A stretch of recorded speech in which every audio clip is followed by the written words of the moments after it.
નમસ્તે. 800 વર્ષથી પણ અધિક જેનો ઇતિહાસ છે એવા પોરબંદર શહેરના સ્થાપના દિન નિમિત્તે પોરબંદર વાસીઓને અંતઃકરણપૂર્વક હાર્દિક શુભેચ્છા પાઠવું છું. પોરબંદર શહેર એટલે રાષ્ટ્રપિતા પૂજ્ય મહાત્મા ગાંધીજીની જન્મભૂમિ, જેમણે ભગવાન બુદ્ધ પછી ફરીથી આ પૃથ્વી પર સત્ય અને અહિંસા જેવા મૂલ્યોની પુનઃસ્થાપના માટે પોતાનું જીવન સમર્પિત કર્યું.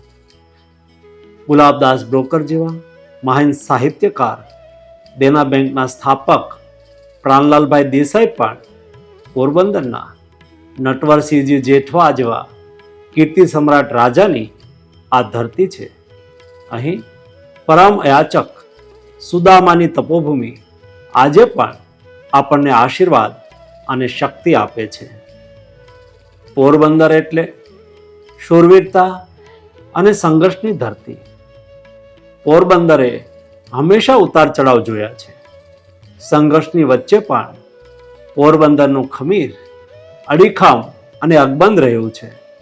પોરબંદરના સ્થાપના દિવસે પોરબંદર વાસીઓને ખૂબ ખૂબ શુભેચ્છાઓ પાઠવું છું અને પ્રાર્થના કરું છું કે આપણા પોરબંદરનો રૂઆબ કાયમ અકબંધ રહે અને રોજ વિકાસની નવી ઊંચાઈઓને આપણું પોરબંદર આમતું રહે, એ જ પ્રાર્થના.